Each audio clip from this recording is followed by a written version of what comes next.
Hello friends, welcome to celebrity kitchen. என்னோடய ஸ்டைலில் மீன் குழம்பு எப்படி வைக்கிறதுன்னு பார்க்கலாம் வாங்க.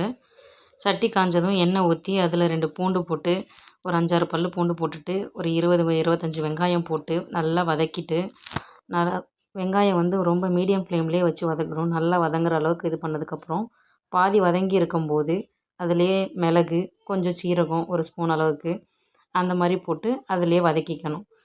அது வதங்கினதுக்கப்புறமா 2 தக்காளி கட் பண்ணி வச்சுருக்கேன். இந்த கேப்பில் அதையும் போட்டுக்கணும். அந்த தக்காளியோட சாரெல்லாம் நல்லா இறங்குற மாதிரி போட்டுக்கோங்க. சில பேர் அந்த சாரெல்லாம் வேண்டான்னு ஊற்றிடுவீங்க.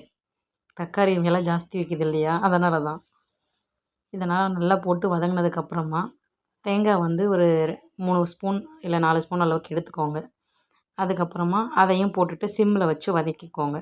இதை நல்லா எந்த அளவுக்கு வதங்கியிருக்கணும் பார்த்துக்கோங்க. அதுக்கப்புறம் எடுத்து ஆறுனதுக்கப்புறம் மிக்சியில் மாற்றி அதை அரைச்சி எடுத்திருக்கேன். அதுக்கப்புறமா தாளிக்கிறதுக்கு இதெல்லாம் வச்சுருக்கேன். இப்போது திரும்ப அதே சட்டியில் எண்ணெய் வந்து ஒரு 3 ஸ்பூன் அளவுக்கு நல்லெண்ணெய் தான் எடுத்திருக்கேன். அதில் வெந்தயம் சும்மா ஒரு 1/4 டீஸ்பூன் அந்த மாதிரி போட்டுட்டு, கருவேப்பிலை, பூண்டு ஒரு 30 பல் போட்டிருக்கேன். நல்லா வதங்கினதுக்கப்புறமா வெங்காயம் ஒரு சின்ன வெங்காயம் வந்து 30 வெங்காயம் அளவுக்கு பொடி பொடியாக கட் பண்ணி வச்சுருக்கேன், அது போட்டிருக்கேன். அதுக்கப்புறம் தக்காளி வந்து பெரிய தக்காளியாக 1 எடுத்திருக்கேன்.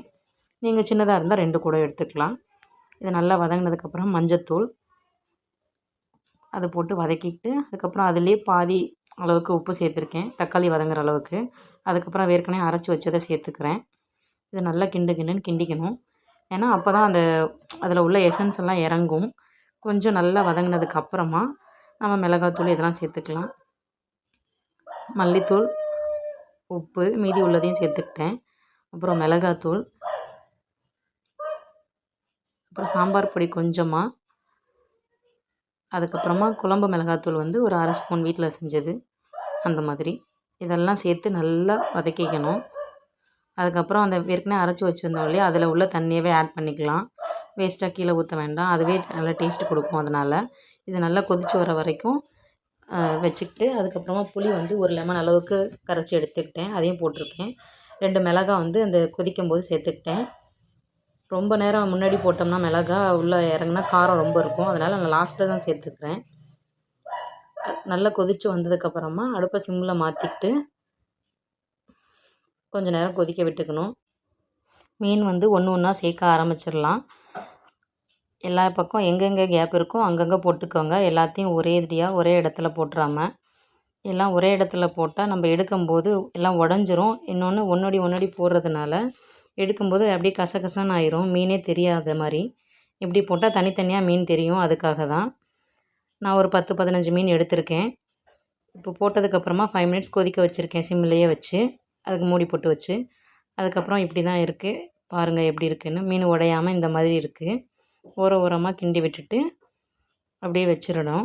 திரும்ப ஒரு 2-3 மினிட்ஸ் அந்த மாதிரி சிம்மிலே வச்சிடணும். குழம்பு இப்படி தான் தெளிஞ்சு இருக்கும். அதுக்கப்புறமா மேலே கார்னிஷிங்க்கு கருவேப்பிலை ஒரு கொத்து போட்டுக்கிறேன். அப்படியே லைட்டாக கிண்டி விட்டுட்டு திரும்ப ஒரு 2 மினிட்ஸ் அந்த மாதிரி வச்சுட்டு, கடைசியாக குழம்பு இப்படி தான் வந்திருக்கும், பாருங்கள் எப்படி இருக்குன்னு.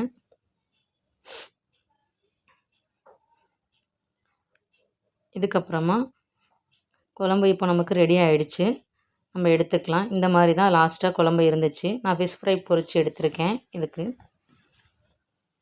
ரொம்ப நேரம் ஒரு 1/2 அன் ஹவர் 1 ஹவர் கழித்து இந்த மாதிரி தான் இருக்கும் குழம்பு. எப்படி இருக்குன்னு பாருங்கள். மீன் உடையாமல் இருக்குது பாருங்கள். அதுக்கப்புறம் தக்காளி ரசம் வச்சு எடுத்திருக்கேன். ரொம்ப நாள் ஆச்சு தக்காளி ரசம் வச்சு, அதனால தான் வச்சுருக்கேன். அதுக்கப்புறம் சுட சுட சாதம். வாங்க சாப்பிட்லாம். என்னோடய ஸ்டைலில் மீன் குழம்பு இன்றைக்கி பார்த்துருப்பீங்க. நீங்கள் வீட்டில் ட்ரை பண்ணிவிட்டு எனக்கு கமெண்ட்டில் சொல்லுங்கள். அப்படியே சப்ஸ்கிரைப் பண்ணுங்கள், லைக் பண்ணுங்கள், ஷேர் பண்ணுங்கள். என்ஜாய் பண்ணுங்கள் சண்டேவை. பாய்.